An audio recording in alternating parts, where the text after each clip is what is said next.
What is going on, you guys? It's Dalton with Inland Angling. Welcome back to the channel. It has been a long winter, but spring is finally here. After these next couple days, it's supposed to be in the upper 60s and low 70s from here on out. Perfect timing. We're coming up to the Northern Wisconsin Walleye opening weekend for all Wisconsin anglers.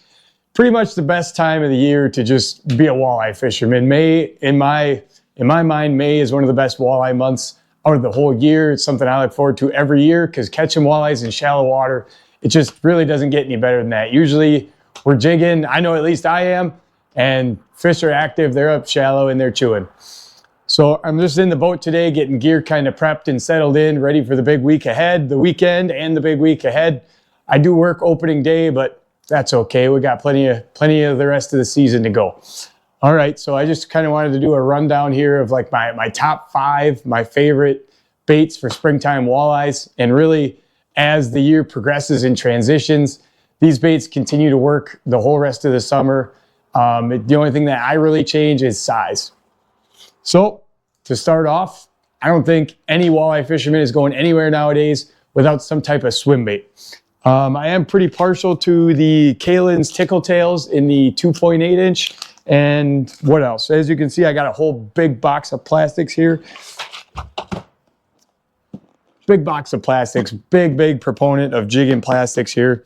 And my other favorite swim bait would be these Berkley Power Bait Ripple Shads, specifically in the 3-inch. What I really seem to hone in on in this spring time frame is running smaller baits. So things like these smaller Tickle Tail in the 2.8 inch size and the 3-inch Ripple Shads really seem to just be the absolute ticket in spring.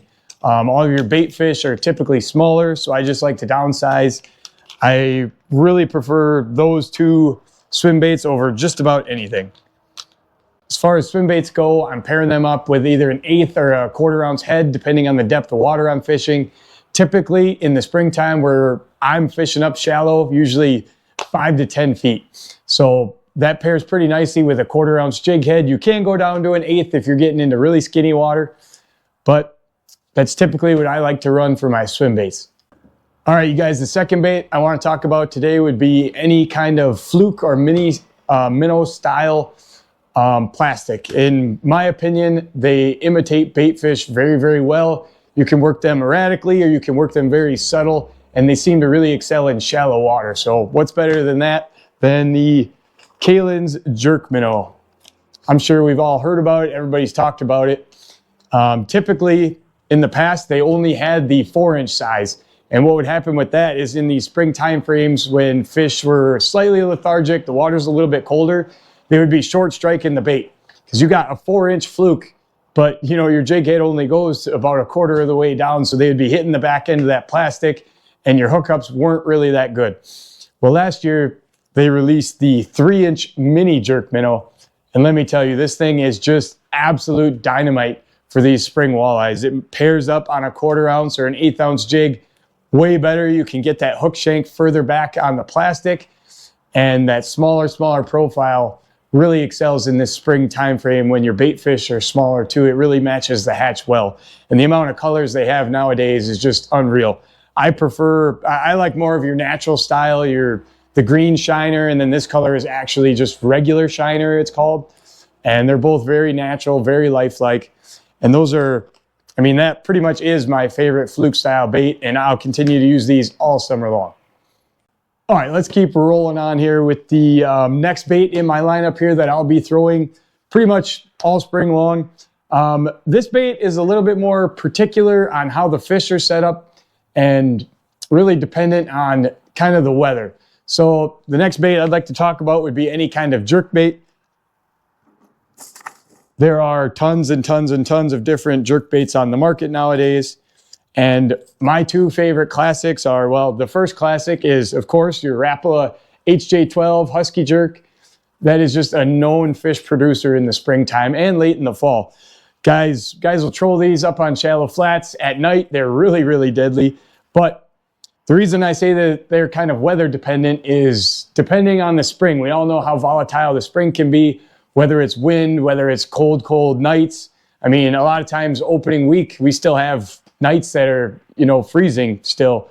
And jerkbaits typically can get those fish to react by just snapping them, twitching them, and just kind of hovering them in place, especially your HJ12s and your neutrally suspending jerkbaits. They seem to really do well. I do find that once you get these bigger warming trends, like we're going to be getting into coming into opening week here, your big south winds and everything that's really, really pounding certain shorelines, rocky shorelines where these fish were up spawning and now hopefully transitioning off. Those areas seem to really be the best for these types of bites, and particularly after that wind has been pounding in there for a couple days. My next favorite jerkbait would be this is the Rapala. This is a Shadow Rap Deep. As you can see, both of these baits, I don't know how well it'll show up on camera, but they are both mangled up quite a bit. I mean, just the teeth marks on both of these baits is unreal. So they do work. Something to just keep in mind throughout the whole springtime season is jerkbaits can be really deadly in certain situations. I'm not going to say you can go out in the middle of the day and just crush them on them all day, every day, but it does happen. So something to keep in your box of tricks. I know the bass guys are kind of really popularizing it because they throw a lot of jerkbaits for smallmouth in the spring, and they just inherently run into big, big walleyes. So something to keep in mind, jerkbaits work very well in the springtime. All right, jerkbaits were number 3 on the list. So let's continue on and get into number 4 here. Number 4 is going to be your standard hair jig. Guys have been using them forever. They've been catching walleyes as long as walleyes have been around. And really, hair jigs work all season long. I know a lot of guys are really popularizing them in places such as Green Bay. They've become just all the rage, and they always have been, but they're getting very, very popular. This is more of just like a custom little dealio here, but that's a purple, black, and pink. I mean, in clear water, it's really hard to beat purple, and it's really, really hard to beat black. I know as far as the musky guys go, any color is a good color as long as it's black. So in my mind, you get a couple of these hair jigs up to like, you know, 1/8, 1/4 ounce, and you snap them around in this shallow water. They're pretty deadly in the springtime. There's something about the hair that just undulates under the water. And another sleeper when it comes to the hair jigs actually is these small little 1/8 ounce marabou hair jigs. I know these are very, very popular for springtime smallmouth. And that is another reason why guys have kind of been experimenting with them, playing with them in the walleye world. I know in clearwater lakes, which a lot of us are probably going to be targeting and fishing this coming opening week, you would be surprised how many big, big walleyes you'll catch in very, very skinny, shallow water on that marabou hair jig. Something about the marabou, it looks like a wet sock in the water, but it's very, very lifelike, very bug-like, and the walleyes and smallmouth just absolutely crush them. So something to consider, something to keep in mind for this opening week. Give hair jigs a try. If nothing else is working, I prefer not to tip them with anything. I know a lot of guys will tip them with a minnow, but a lot of times I would just rather throw a jig in a minnow. Then there's not real sense in throwing, you know, an artificial bait and then putting live bait on it, in my opinion. So there we go. Something to keep in mind. Hair jigs do get bit all spring long. All right, wrapping up here, last but not certainly least is going to be your standard classic jig and a minnow. I know you guys were all waiting to hear it, and I finally said it. I kept it last on the list for that reason. Is the majority of walleye anglers are already throwing it. Everybody knows about it. The jig and the minnow has worked since the dawn of absolute time. And it is a walleye fisherman's bread and butter is going to be your jig box. As you can see, I got just a massive jig box here. I have jig weights from 16, 32nd, all the way up to 3/4 and 1 ounce. Pair them up with any medium size fathead, small sucker minnow, rainbow chub, whatever you get in your area. And that is pretty much guaranteed success the entire month of May or all spring on certain bodies of water.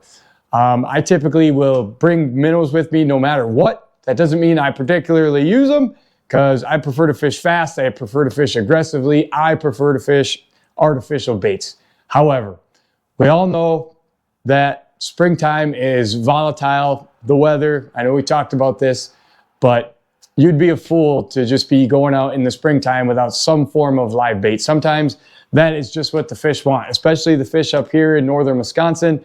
They are heavily pressured, and a lot of times just to talk them into it, you have to finesse them and use live bait. A lot of times in the boat, I do have one specific rod set up with 6-pound monofilament specifically for jigging live bait. Now, I don't always use it, but it is particularly useful and very good to have in the boat in this early spring time frame when the fish are way up shallow. Everybody already knows by now that you're going to get that slower fall rate. You're going to get a lot more finesse with that monofilament line versus the braid. Now, that is the only reel in my boat spooled up with mono, and that's about the only time of the year that I actually use it. However, when it does come in handy, it can bear its weight in absolute gold. Now, we all know jigs and minnows are going to work all spring, but however, these happen to be my 3 real favorites.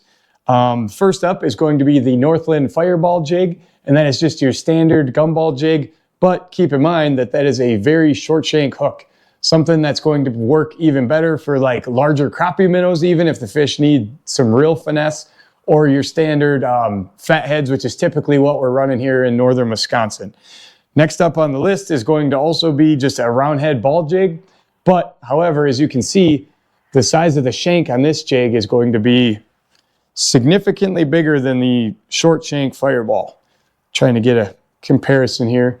As you can see how those two line up the eyelets, that shank on there is going to be quite a bit longer on the regular round ball jig head. Now, that is something to keep in mind because as you run bigger minnows, maybe you're from Minnesota where you're running a lot of rainbow chubs or just bigger minnows in general, you're going to want a longer hook shank to try and get that hook further back, the placement through that minnow, get it further back for them short strike and finicky fish that just want to nip the back of the bait. Now, you can argue that you can run a stinger in that, but who really likes tying those and messing with it when you can get away with the same thing just running a longer shank jig? All right, wrapping up here, I'll just give you guys a quick little rundown of my rod and reel setups and what I'm going to have tied on coming into the opening week here. That is going to be that 3-inch ripple shad and a sexy little perch color on a 1/4 ounce neon moon eye jig. Throwing that on my standard 7-foot to 7.3 medium light fast. Just so happens to be a St. Croix rod, whichever brand you prefer. That is the bulk majority of my setups. Running that on the Carbon X. This happens to be a Carbon X2 2000, 10-pound braid, 10-pound fluorocarbon leader. My next rod in the lineup is going to be that 3-inch shiner color Kalin's mini jerk minnow. That mini size is just dynamite. Ever since they released that, I bought a bunch of them just immediately. I knew that specifically this spring time frame that they would just be lights out, and they have proven to be. As the summer progresses, I will continue to use all 5 of these baits, aside from maybe the hair jigs, all summer long. Once we get further into the summer and then bait fish start to get a little bit bigger, you get to your July, August time frame, I like to step it up to that 3.8-inch tickle tail size, 3.8-inch swim bait, and then the 4-inch, full 4-inch jerk minnow. Those baits really seem to do well, and that bigger profile seems to excel in the later months as we get into summer and then into early fall. So I hope that this helped you guys kind of narrow down and figure out a certain bait selection, things to try. Maybe you've never used a jerkbait before for walleyes, or maybe you've never used a hair jig. So hopefully you guys can go out and give them a try this week and into the opening weekend. Good luck out there. We'll see you next time. Thanks for watching.